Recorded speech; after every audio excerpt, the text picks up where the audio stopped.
시편 13편.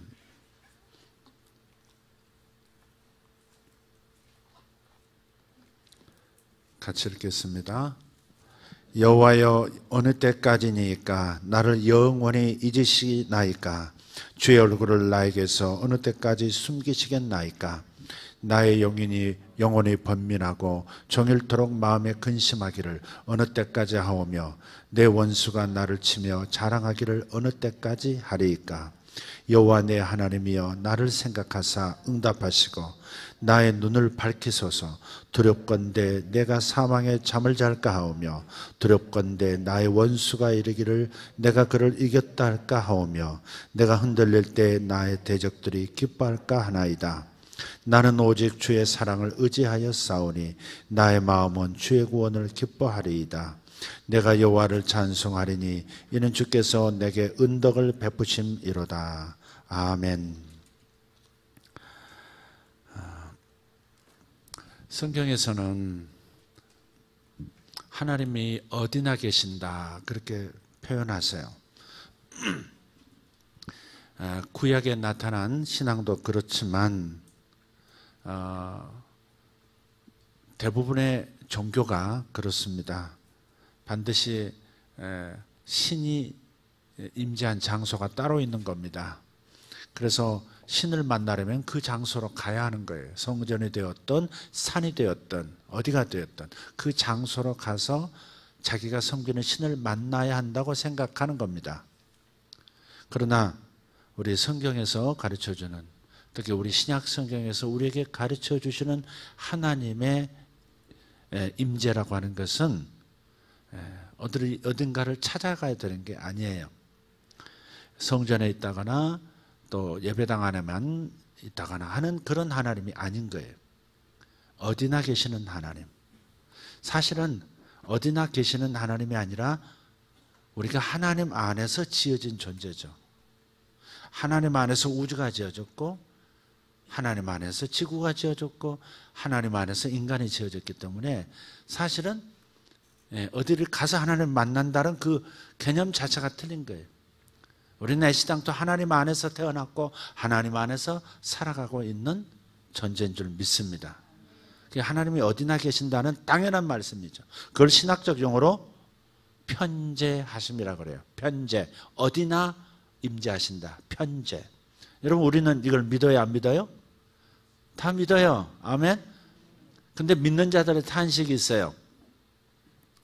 믿는 자들이 하나님은 어디나 계신다, 항상 계신다, 이것으로 만족스럽지가 않아요. 이걸 믿기 때문에 한편 감사하고 안심할 수 있고 불안하지 않을 수 있지만, 그러나 그것만으로는 내게 일어나는 의심과 삶 속에서 일어나는 여러 가지 사자와 독사 때들을 인해서 우리는 그것으로만 만족할 수가 없어요. 하나님 어디나 계신다, 항상 계신다, 믿습니다, 아멘, 이것만 가지고는 안 되는 거죠.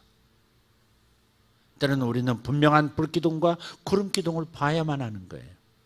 그걸 명백한 임재라고 할 수 있죠. 편재, 하나님 어디 계신다, 어디나 임재하신다, 어디나 계신다고 하는 것 맞습니다.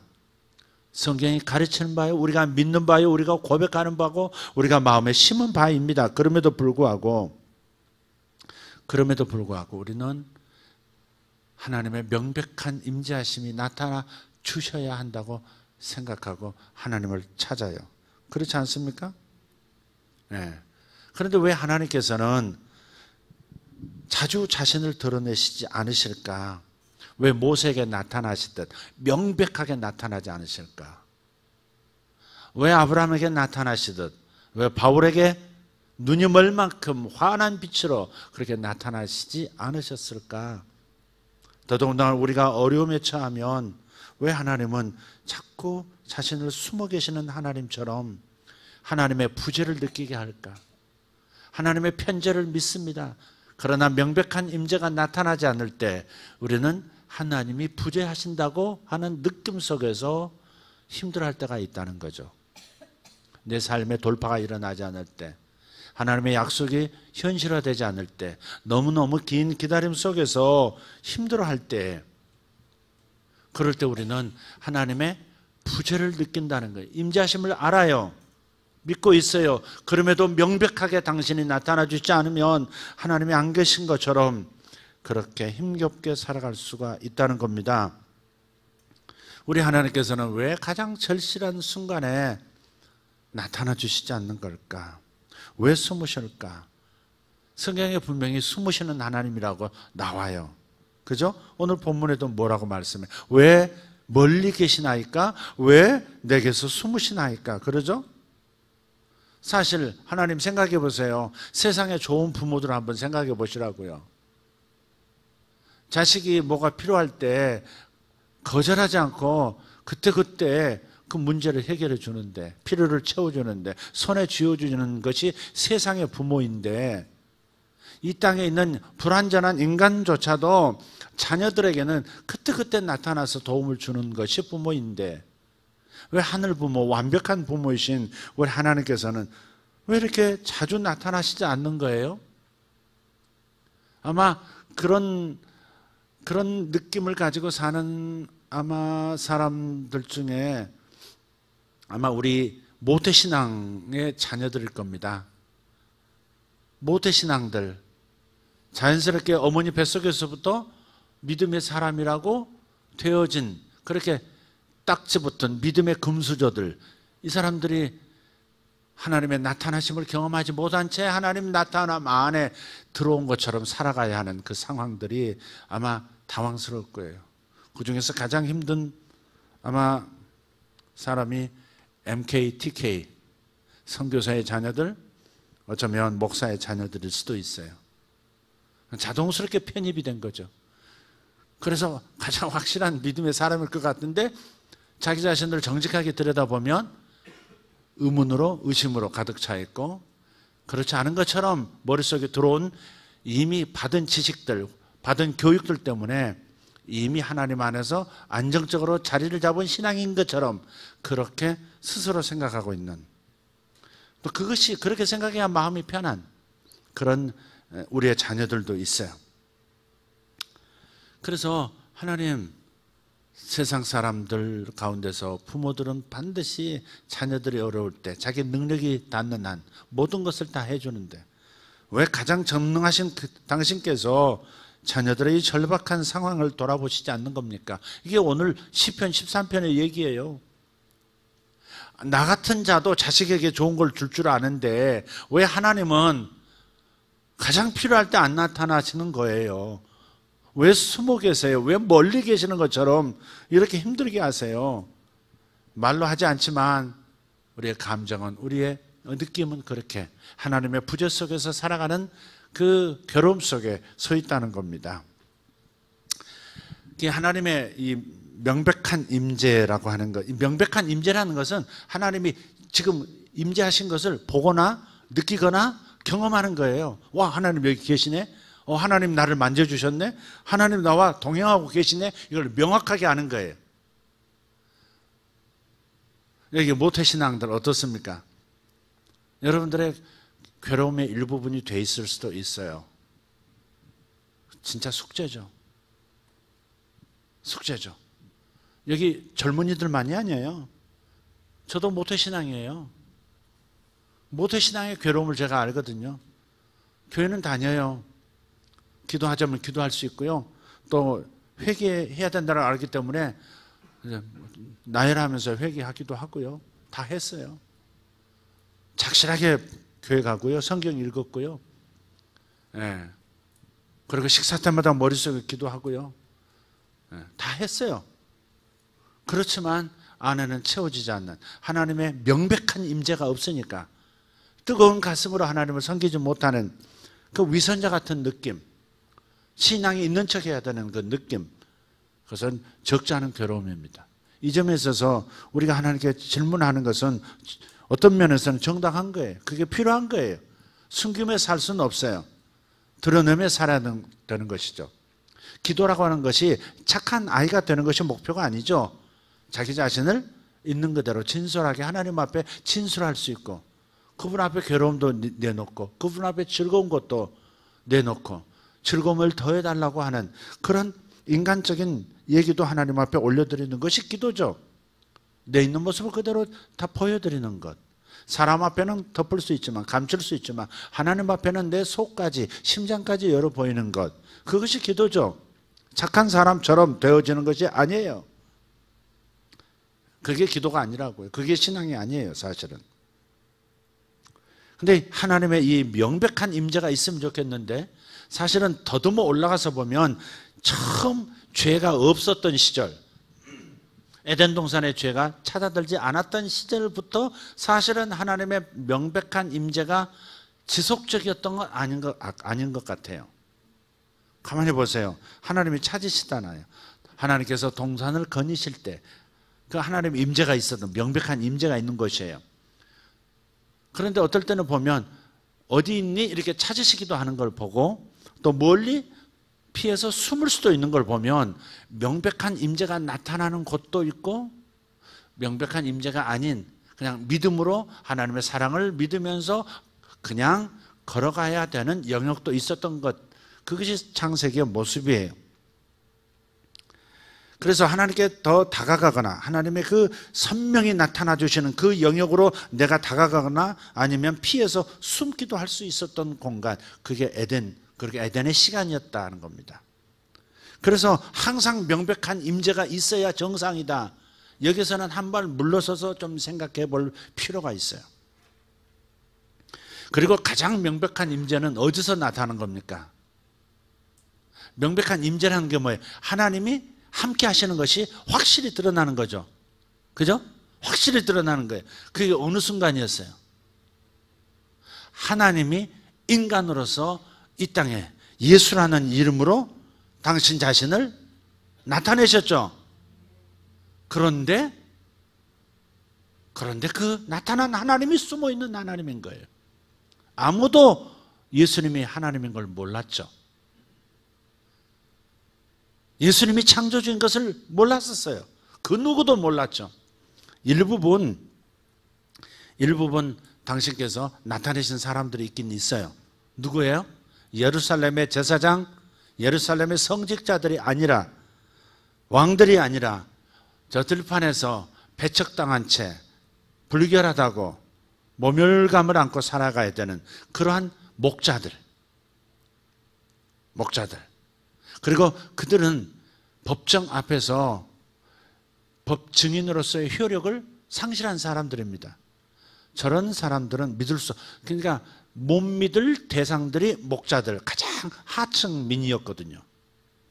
실제로 불결한 곳에서 그저 양똥냄새 풀풀 풍기는 그런 사람들이요. 그래서 법정에 세울 수 없는 사람들이에요. 아무리 봤다 들었다 해도 안 되는 사람들이에요. 그런데 천사들이 그들에게 나타났고 메시아가 태어났다는 사실을, 그런 메시아를 볼 수 있는 기회를 주셨다는 사실이죠. 또 예수님께서 부활하신 다음에도 맨 먼저 찾아가고 그분을 나타내신 사람이 누구예요? 여자들이었죠. 2000년 전 여자들의 위상은 지금 같지가 않았죠. 가족들이 뒷받침되어 주지 않으면 여인들이 하는 말은 공식 말로서 인정되지 않는 위치에 있는 사람들이 여성입니다.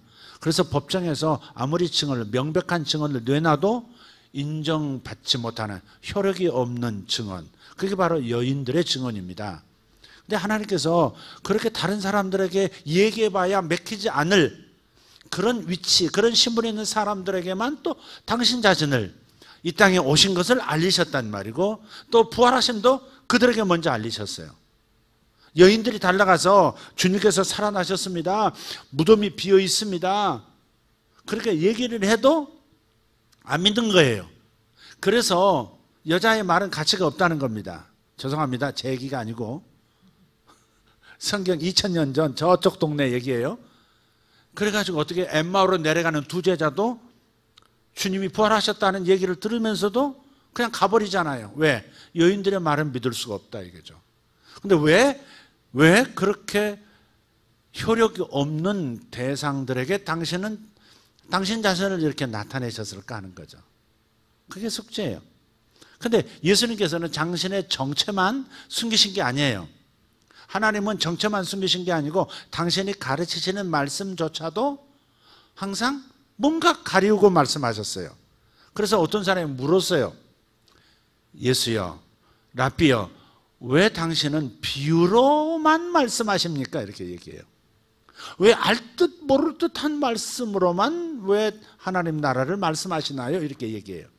그랬더니 주님께서 이미 마음이 닫힌 자, 이미 들으려고 하지 않는 자들에게는 감추기 위해서 깨닫지 못하게 하려고 비유로 말하는 것이다, 이렇게 말한 거예요. 그러니까 하나님께서 숨어 계시는 것 같은 느낌, 하나님의 명백한 임재를 경험하지 못하는 것은 어쩌면 하나님 쪽에서의 의도된 장치가 아니라 우리 쪽에 문제가 있어서 그럴 수도 있는 거예요. 왜 메마른 시간 하나님이 나타나 주시지 않는가? 왜 응답이 없는가? 왜 하나님께서 명백하게 나의 의심을 풀어주지 않으시는가? 왜 나의 삶에 대해서 그냥 무관심한 것처럼 느껴지도록 만드시는가? 그것은 어쩌면 하나님 쪽이 아니라 내 쪽에서 내가 모르는 하나님이 나를 꿰뚫어 보시는 어떤 무언가 장벽이 스스로에게 있는 것임을 우리는 인정해야 될지도 몰라요. 오늘 말이 왜 이렇게 복잡하게 나오지? 뭔가 알듯하고 모를 것 같은 표현으로 계속 말이 왔다 갔다 하네. 그렇죠? 근데 주님께서 어찌됐든 간에 자신을 숨기시는 모습은 있었다는 것은 분명합니다. 그것이 나에게 원인이든 하나님의 어떤 의도가 있든 간에 그것은 분명해요. 예수님께서 정말 숨어 계시는 하나님임을 가장 명백하게 나타냈던 때 중에 하나가 언제예요? 또 변화산이에요. 예수님께서 변화산에 올라가셔서 기도하실 때 변형이 되셨잖아요. 감춰졌던, 스스로 숨겨주셨던 그 영역에서 당신 자신을 그 세 명의 제자에게 확 풀어서 보이신 거예요. 완전하게 보이신 건 아닐 겁니다. 전능하신 하나님을 완벽하게 보이신 건 아니에요. 그러나 얼핏 휘장을 들고 마치 커튼을 살짝 제치고 바깥을 보듯이 그렇게 볼 수 있도록 주님께서 커튼을 살짝 자신의 덮여있는 무언가를 살짝 보여서 그 속에 있는 신성, 하나님 되심을 살짝 보이신 거죠. 그래서 그 모세와 엘리야가 나타나고 당신 자신이 그 머리털을 그 어떤 세상의 세제로도 깨끗하게 할 수 없을 만큼 깨끗한 당신의 그 범상치 않은 그 신비로운 모습을 싹 드러내시잖아요. 그분이 어떤 분이신가?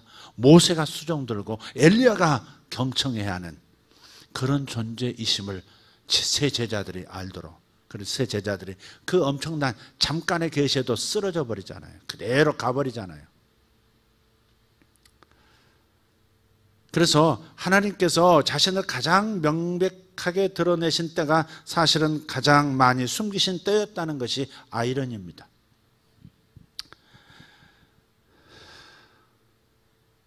왜 숨으실까? 자, 오늘 본론이면서 결론처럼 여러 개 말씀 나누십시다. 왜 하나님은 나에게 숨으시는 하나님으로 서 계시는가 하는 겁니다. 첫째는 우리가 숨을 수 있도록 자유를 주시는 겁니다. 우리가 숨을 수 있도록 자유를 주신다. 말이 좀 이상하죠? 그게 창세기 3장 8절에 가서 보면 숨잖아요, 사람이. 왜? 죄를 짓고 숨잖아요. 사람이 죄를 지을 수도 있고 죄를 안 지을 수 있는 자유의지를 우리에게 주셨잖아요. 하나님께서 숨지 않으면 견딜 수 없는 상태를 허용하신 겁니다. 죄가 있음에도 그대로 멸망당하지 않고 존재하며 살아갈 수 있도록, 당신의 용서하심의 때가 나타날 때까지 살아갈 수 있도록 하나님께서 나 자신이 하나님으로부터 자신을 숨길 수 있도록 하나님 자신이 숨어주시는 거죠. 당신 자신을 다 드러내면 우리는 죄 가운데서 자신의 그 죄로 인해서 모든 것이 소멸될 수 있거든요. 주님께서 자주자주 강하게 나타나시지 않는 까다 하나님 강하게 나타나 주세요. 완전하게 좀 우리에게 보여주세요. 명백하게 보여주세요. 그것은 우리가 하나님을 몰라서 그러는 요구인지도 몰라요. 그분이 당신 자신을 나타내신다고 하는 것은 어떤 능력만 나타내시지 않거든요. 당신의 거룩함도 함께 나타나거든요. 당신의 완전하심도 함께 나타나세요. 당신의 정의로우심도, 당신의 완벽한 재판장 되심도 같이 나타나거든요. 그것을 누가 감당할 수 있겠어요? 누가 감당할 수 있겠어요? 우스갯소리로 그저부터 했던 말, 비유가 하나 있었죠. 어떤 캐톨릭의 추기경 한 분이 항상 기도를 하는 거예요. 성전에 가서 기도하는 거예요. 기도하는데 하나님 하면서 기도하는 겁니다. 천주님 하면서 기도를 해요. 근데 어느 날 하나님 기도하는데 갑자기 위에서 소리가 들리기를 왜 그러니? 왜 그러니? 그 소리에 그냥 그 자리에서 기절해 버렸다죠. 주님의 나타나심을 그분의 당신의 나타나심을 누가 감당할 수 있겠냐. 그래서 숨을 쉴 수 있는 자유를, 우리가 숨을 수 있도록 자유를 주시는 거예요. 내가 하나하나 깨닫고 버리고 용서받으면서 깨달으면서 점점 하나님의 명백한 임재 속으로 점차적으로 감당할 수 있을 만큼 성장해서 다가올 수 있도록 하나님께서 나로 하여금 숨을 수 있는 자유를 주시는 것, 그것이 숨어 계시는 하나님으로 나타난다는 겁니다. 원망할 게 아니라 오히려 어쩌면 감사할 일이죠. 가끔 나는 그렇게 생각해요. 여러분 어떠신지 모르겠어요. 어떤 것은 덮고 가고 싶을 때가 있어요. 양심에 걸리는데도 덮고 그냥 주님이 생각나지만 덮고 주여 주여 이러면서 지나가는 겁니다. 여러분 안 그러시죠? 저는 그럴 때가 너무 많아요. 사실 여러분도 그럴걸요? 주여 하고 하나님이 생각났고 하나님을 계속해서 생각하면 틀림없이 일은 주님께서 금지하실 것 같으니까, 이 행위는 금지하실 것 같으니까, 그러니까 주여 하고서는 주여 소리도 주자만 나와도 그냥 싹 다른 생각으로 본능적으로 돌려서 계속 내가 하던 행위를 할 수도 있다는 겁니다.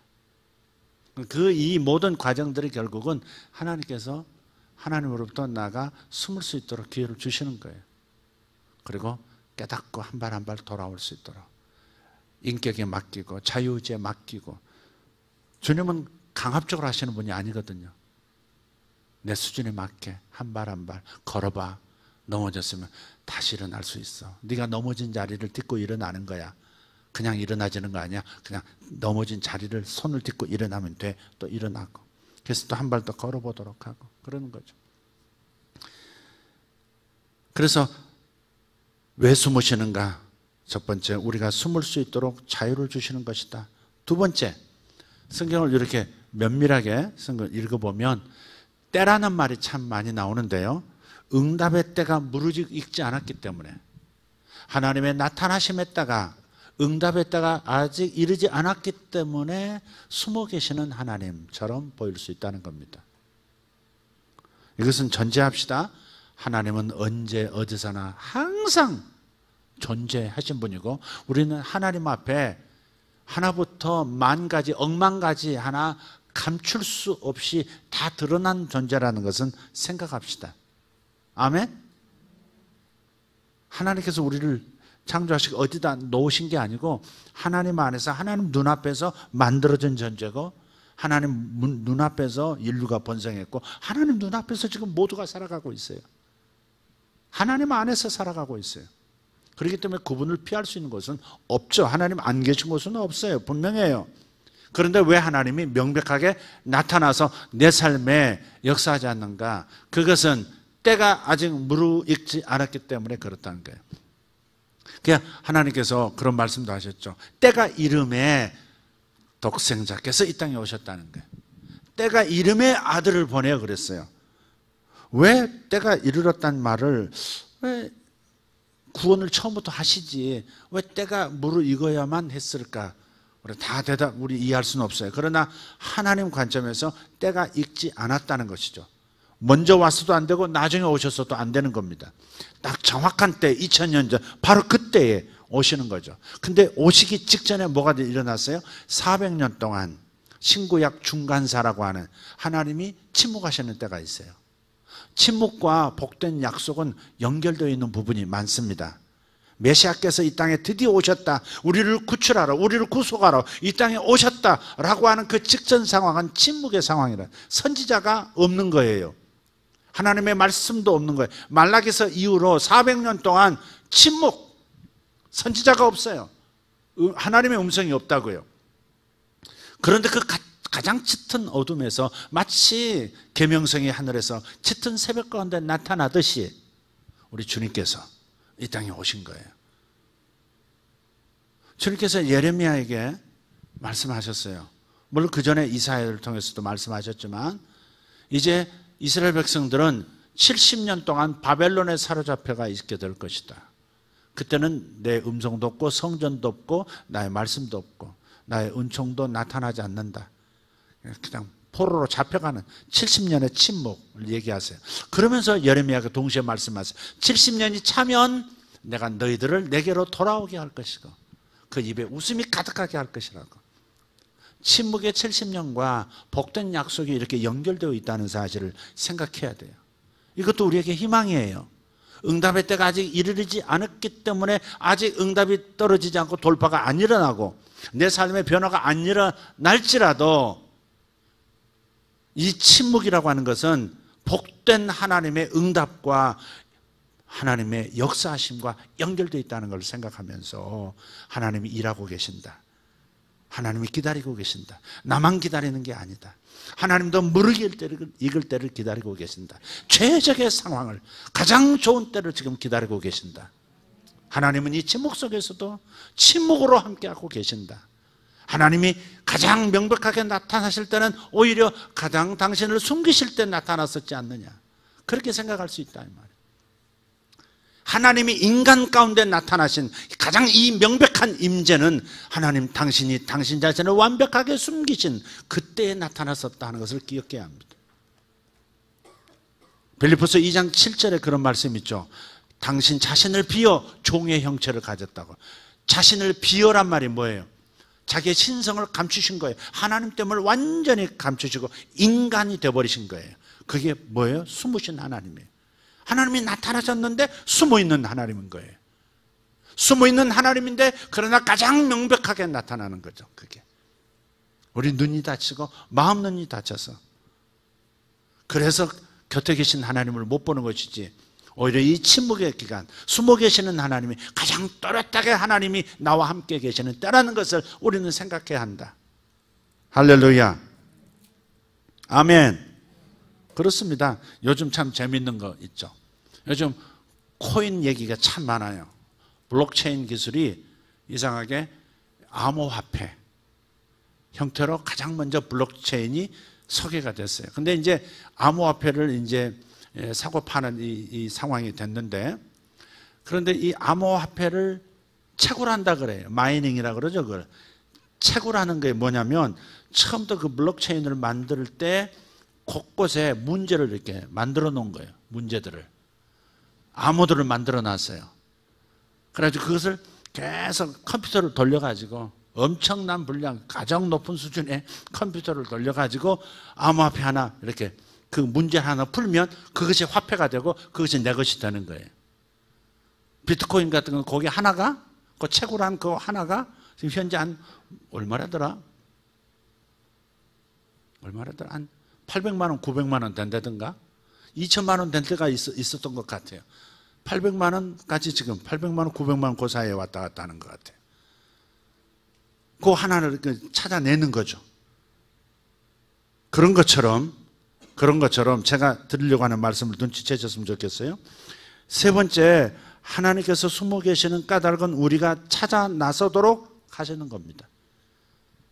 우리들을 찾아 나서라는 겁니다. 마태복음 7장 7절에서 11절에 뭐라 그래요? 구하라 구할 것이요 찾으라 찾을 것이다. 두드리라 열릴 것이다. 그냥 주시지. 처음부터 완전하게 다 주시지. 뭘 또 찾으라고 하고 구하라고 하고 두들겨서 얻어가라고 이렇게 말씀하실까? 하나님을 채굴하라고 하는 것일까? 이건 뭐야? 근데 그것이 우리에게 유익이라는 거예요. 단번에 다 주시는 것이 아니라 단번에 당신 자신을 나에게 다 보여주시는 것이 아니라 갈망을 가지고 소원을 가지고 하나님을 찾아 나서도록 하는 것, 그것이 하나님께서 우리에게 주는 최상의 축복이라는 겁니다. 그래서 하나님은 숨어 계시는 것처럼 당신 자신을 마치 숨바꼭질 하시는 것처럼 내 삶에서 그냥 사라졌다 나타났다 그러시는 거예요. 포기할 만하면 살짝 뭔가 이렇게 나 여기 있지 하고 이렇게 소리라도 잠깐 내든지 옷자락이라도 보든지 해서 다시 찾아 나서도록 만드시는 하나님이세요. 그게 우리 하나님이세요.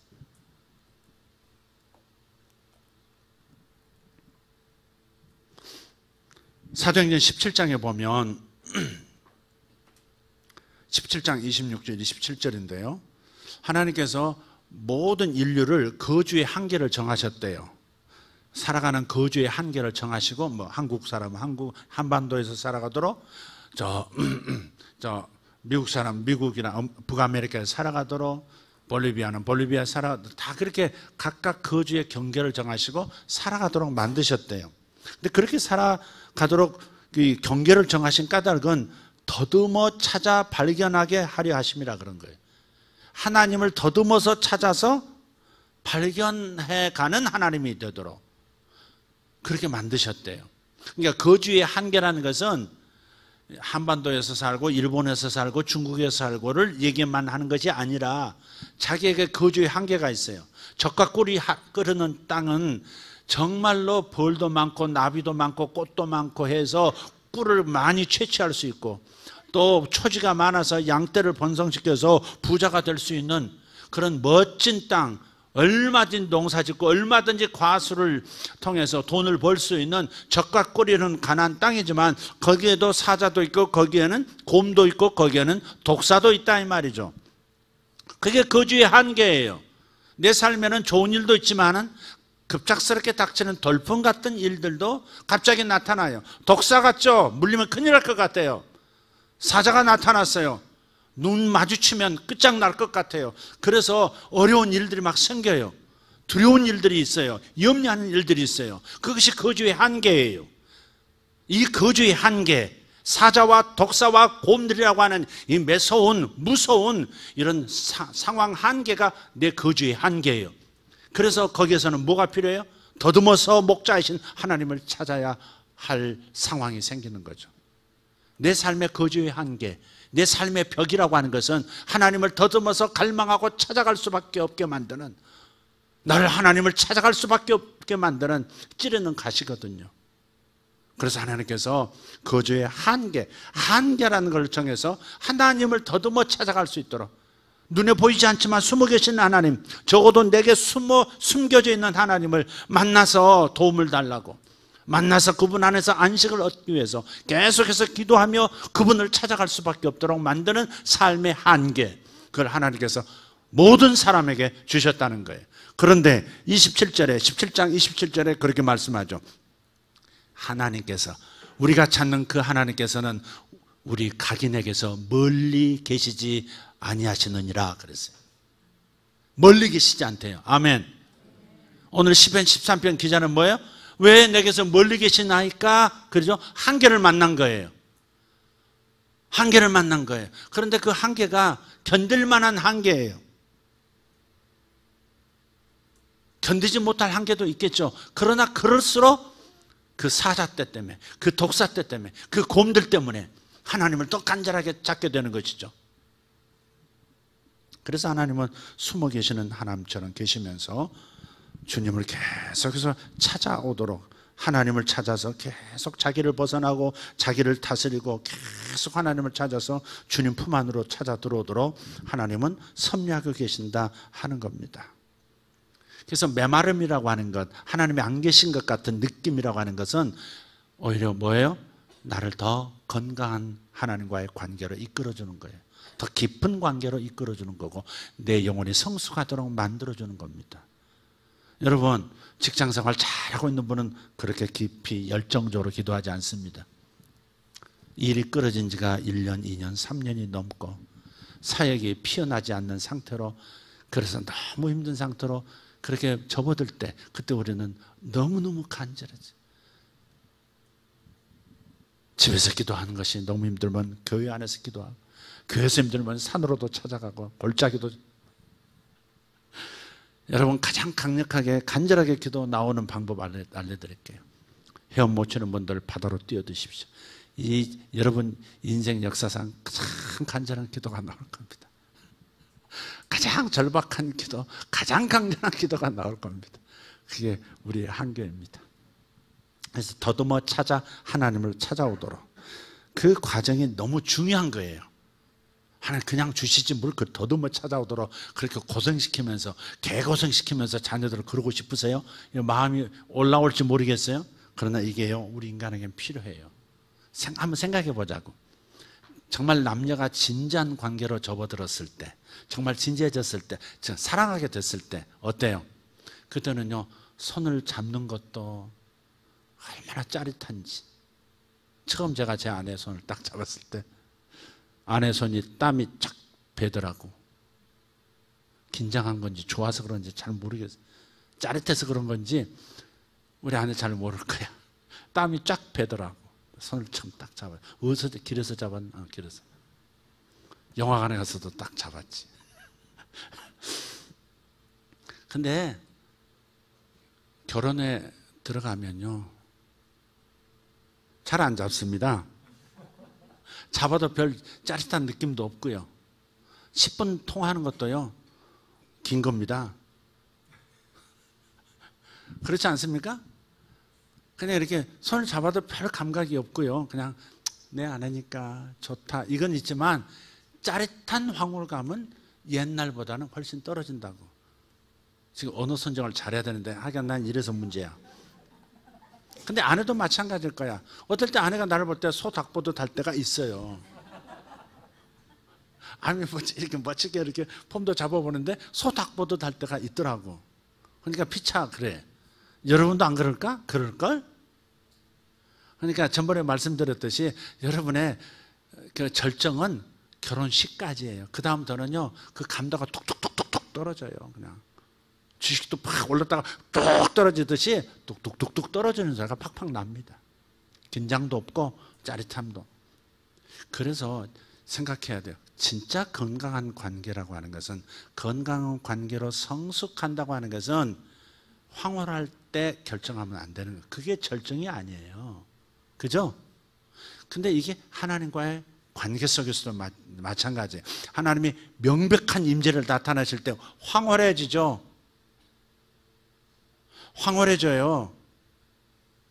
성미자매 치아가 금으로 변했죠. 그죠?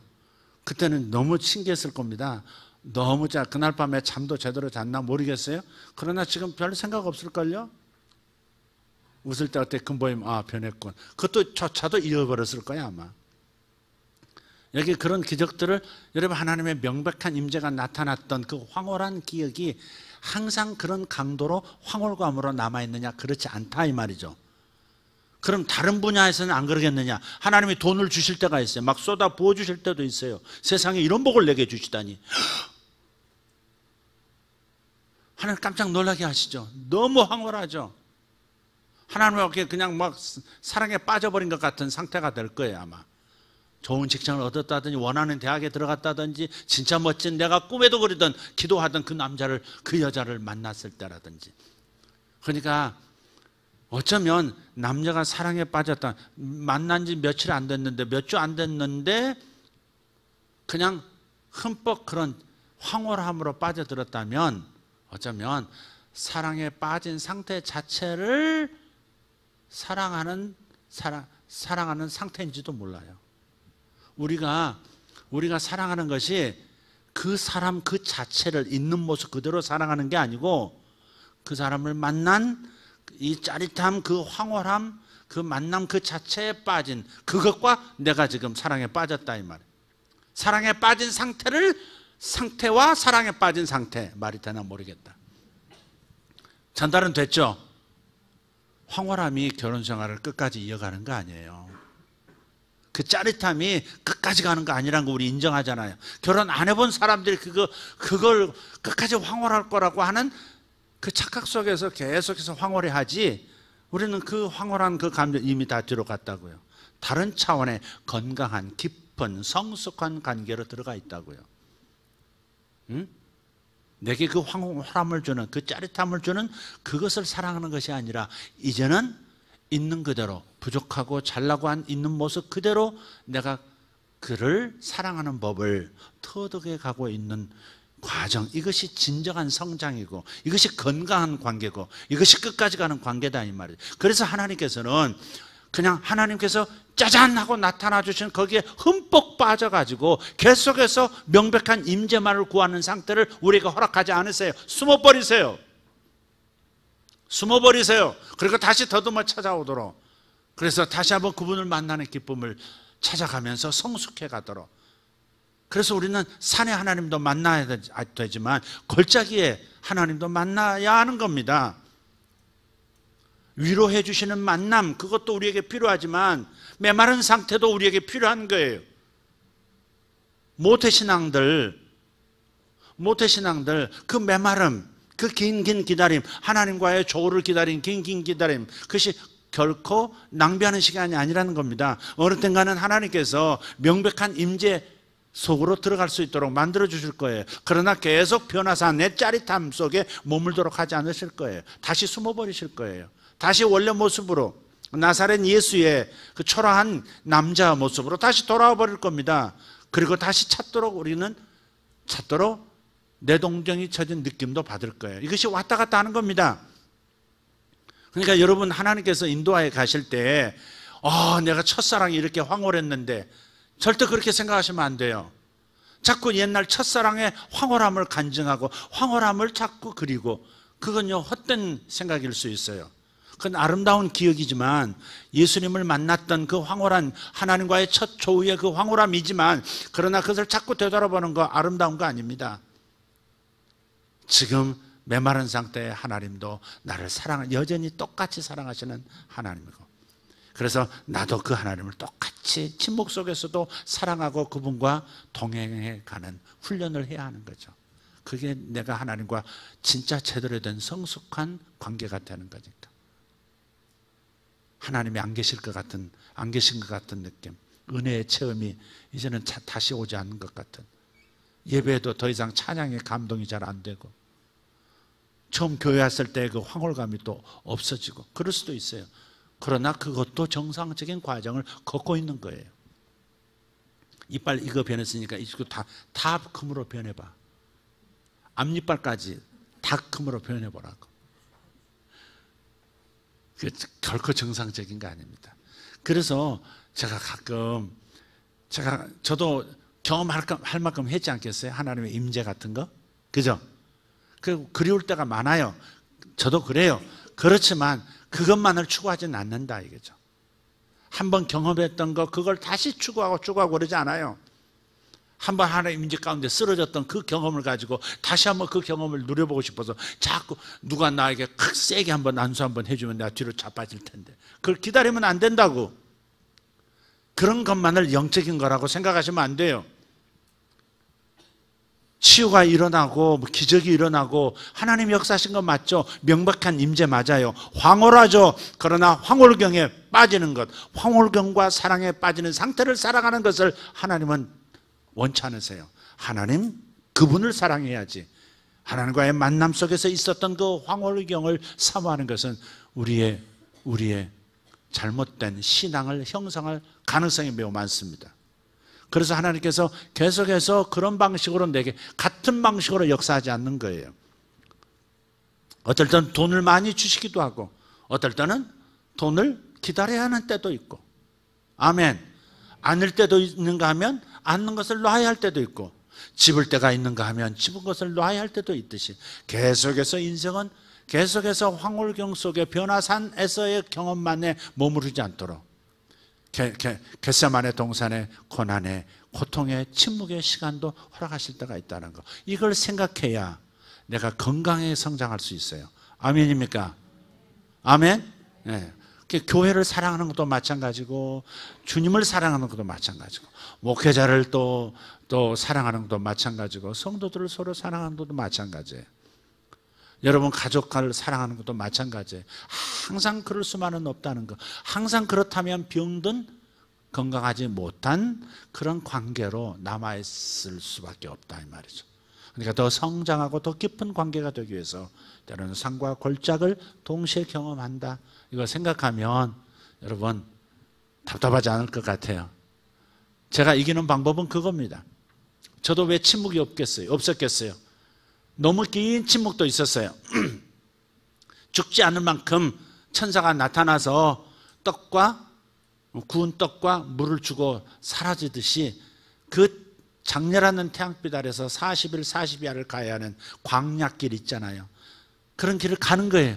그래도 죽지 않도록 가끔 나타나서 주님께서 내게 그냥 은혜를 주시고 뭘 도움을 주셔서, 그런데도 완벽하게 광야를 걷어가시지 않는 거예요. 그런 너무 긴 수년간의 기다림, 제가 갈망했던 교회, 제가 이루고 싶었던 사역, 제가 만나고 싶은 하나님, 제가 경험하고 싶은 하나님, 제가 세상에 소개하고 싶은 그 하나님은 완벽하게 나타나지는 않으시고 간헐적으로 조금씩 조금씩 말라 죽지 않을 정도만 물방울 떨어뜨리시고 계속 광야의 가시밭길을 걸어갈 때가 또 있었다고요. 너무 수치스럽고 너무 부끄럽고 내 자신이 너무 자랑스럽지 못하고 고작 이 정도 인생 살려고 여지껏 살아왔는가, 그런 때도 하나님이 진짜 숨어 계신 때도 있었다고요. 진짜 혹독한 광야도 경험했어요. 살 소망을 잃어버렸다 그럴 만큼, 그렇게 믿음이 좋았던 내가 살 소망이 없다 그럴 만큼, 다 그런 수준의 광야를 경험해야 되는 건 아닙니다. 그런 수준의 하나님의 꼭꼭 숨어버리심, 그런 것을 경험해야 되는 건 아니지만 그럴 수 있다는 거죠. 사람마다 자신이 받은 사명과 부르심의 목적이 있기 때문에 그 일을 위해서 더 하나님과 깊은 관계가 맺어지도록 하나님은 찾아오도록, 그럼에도 불구하고 계속 하나님을 찾아오도록 만드는, 그래서 멀리 떠나지 않으면서 곁에 계시면서도 하나님을 보지 못하는 나를 안타까이 보시면서도 그래도 나타내시지 않고 끝까지 고통스럽게 걸어가는 나를 지켜보시면서 뒤따라오시는, 인도에 가시는 그 하나님. 여러분은 어떠셨어요? 여러분도 그런 경우가 있으셨을 거라고 생각하고 사람마다 다른 강도의 그런 메마름을 경험하셨을 거예요. 그러나 분명한 것은 메마름이라고 하는 것은, 응답 없는 그 고통이라고 하는 것은 나를 더 성숙하게 만들고 하나님께 더 가까이 나가게 만드는 추진력이 된다는 걸 잊지 마시기를 바랍니다. 끝까지 믿으시고 끝까지 주님을 향해서 걸어갈 수 있는, 끝까지 하나님 사랑을 변치 말고 믿으시기를 예수 이름으로 축복합니다. 기도하겠습니다.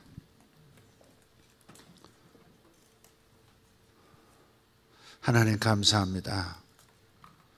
시편 기자가 나의 영혼이 번민하고 종일토록 마음에 근심했다 말했고, 사탄이 나를 치며 자랑하기를 어느 때까지 하게 하시렵니까? 탄식했나이다. 그러나 결국 그가 고백하기를 나는 오직 주의 사랑을 의지하여 싸우니 나의 마음은 주의 구원을 기다리며 기뻐하리이다. 아버지 하나님, 이 건강한 관계로 자신을 설정한 이 믿음의 용사를 본받아 우리도 그렇게 살 수 있도록 도와주시옵소서. 오늘 시간 주님의 숨어 계심 때문에 힘들어하시는 분 계시다면, 목마른 내 영혼, 목마른 내 영혼, 그것이 신령한 경험이든 아니면 삶의 물질적인 면이든 삶의 한계 속에서, 광야 속에서 힘들어하는 분이 계시다면 오늘 주님을 더 사랑할 기회가 생긴 겁니다. 주님을 진짜 침묵 속에서 주님을 명백하게 경험하고 명백한 하나님의 사랑을 고백할 수 있는 기회가 된 겁니다. 하나님이 나타나셨을 때 주님 여기 계신다라고 말하는 것보다 하나님이 꼭꼭 숨어 계실 때 주님 여기 계신다라고 고백의, 이 사랑의 고백의 위대함을 우리들이 깨달으면서 나아갈 수 있기를 바랍니다. 주님의 사랑을 의심하지 않겠습니다. 주님이 함께 하심을 의심하지 않겠습니다. 주님은 숨어 계신 것을 나로 하여금 찾으라 말씀하신 것이오니 주님을 더 찾겠습니다. 다 같이 일어나셔서 주님을 찾아 나가십시다. 주님을 찾기로 결정하십시다. 주님이 나타나실 때까지, 당신 자신의 얼굴을 드디어 보이실 때까지, 숨어 계시는 그 휘장 뒤에서 나오실 때까지, 그때까지 내가 주님을 찾고 부르고 또 찾고 또 부르고 걸어가겠습니다. 주님 앞에 고백하기를 원합니다. 주님을 찾으십시다. 찾으라 찾을 것이요, 찾으라 찾을 것이요, 찾으라 찾을 것이요. 주님께 간구하며 나갑니다. 주여, 주여, 주여. 감사합니다. 아버지 감사합니다. 아버지 감사합니다. 메레데 커런 할렐루야. 메레데 커런 할렐루야. 살아계신 하나님, 그러나 숨어 계시는 하나님, 명백하게 나타나 주시는 하나님, 그러나 휘장 뒤로 숨어버리시는 하나님, 그럼에도 불구하고 나는 주님을 사랑합니다. 그럼에도 불구하고 나는 주님을 찾습니다. 숨어 계시기에 나는 더 주님을 절실하게 찾습니다. 절박한 상황이기에 나는 주님을 더 절실하게 찾을 수밖에 없나이다. 주여 감사합니다. 주여 믿습니다. 주여 믿습니다. 주여 나는 믿습니다. 나를 사랑하시는 주님을 나는 사랑합니다. 나를 사랑하시는 하나님을 나도 사랑합니다. 사랑합니다. 주여, 나를 절박하게 하신 하나님 감사합니다. 나를 절실한 마음 가운데 두신 하나님 감사하고 감사합니다. 아버지여 감사합니다. 샤라마 카리아소, 아버지 하나님을 나는 찾습니다. 나는 하나님을 찾습니다. 아버지 하나님 척하지 않습니다. 아는 척하지 않습니다. 주님 손 잡은 척하지 않습니다. 주님 찾은 척하지 않겠습니다. 주님 찾겠습니다. 주님 찾겠습니다. 더 찾겠습니다. 여기 있는 젊은 세대들, 여기 있는 모태 세대들, 주님을 간절하게 찾기로 결심하십시오. 찾은 척하지 말고 찾아 나서십시오. 주님이 당신을 앞에서 부르십니다. 더 찾아 나오라고. 나를 향해 더 찾아 나오라. 나를 향해 더 찾아 나오라. 주님 감사합니다. 할렐루야. 아버지 아버지 감사합니다. 아버지 아버지 아버지 아버지 아버지 샤베블라단달라레벨리 라로보세바 율로달라카만나라티알라나라키발란도로두벨라카리아스. 어찌하여 숨어 계십니까? 어찌하여 나에게 숨기신 하나님이 되었나이까? 어찌하여 내 눈을 가리셨나이까? 어찌하여 휘장뒤로 숨으시나이까? 주여, 나는 오늘도 주님을 찾아 갈망합니다. 주여, 나는 주님을 찾아 갈망합니다. 저는 그런 하나님을 보고 싶습니다. 저는 그런 하나님을 보고 싶습니다. 진짜 하나님, 그런 하나님을 보고 싶습니다. 나에게 그렇게 나타나 주시는 하나님, 아버지, 내가 경험하지 못할 그 장소로 나를, 아버지 하나님, 내가 경험하지 못했으나 경험할 수 있는 그 자리로 나를 이끌어 주시옵소서. 나는 주님을 오늘도 찾습니다.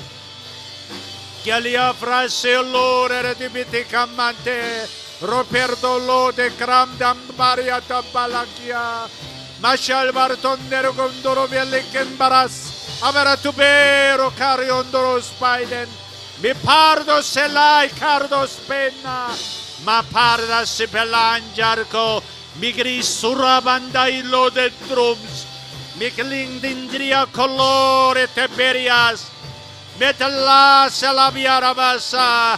여기가 하나님의 집이었도다. 여기에 하늘의 문이 있었도다.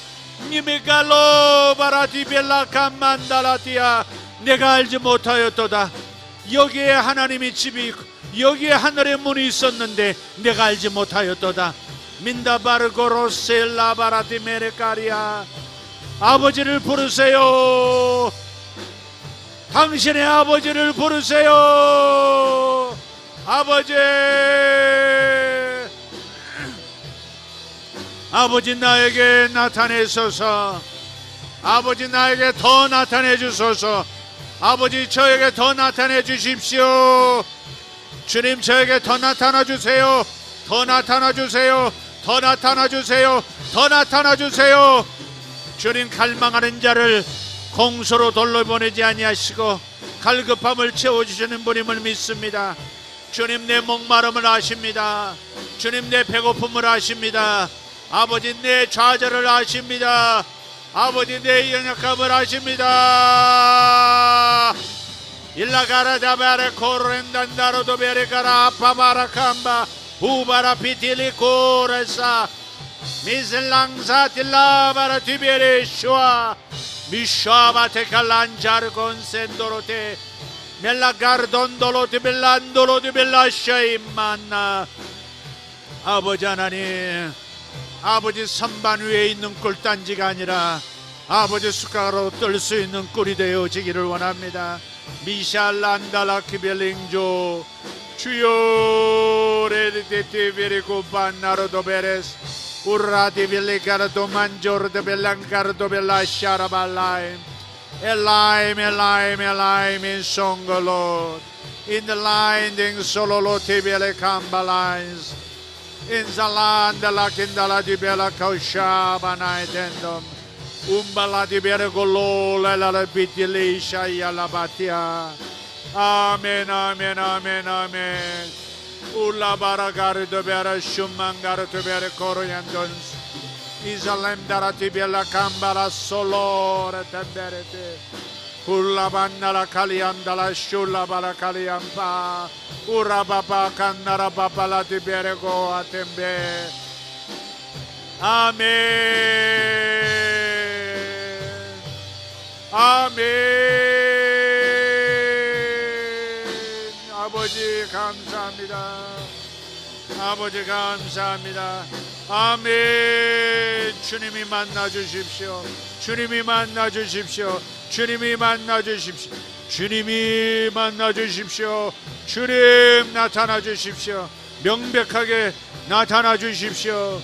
미샤마카타마라카리 언너로드 벨란다라바 일라라라리디 벨림다라키 알라바시아라발라티아라바 Pure ti pirico sandoro di bellandolo di belacan Mendala di alabarada e salala cabarati Hush, hush, hush Hush, hush Embecaro da manshabala hush Becalandolo bella de mana di beresha Amen, amen, amen.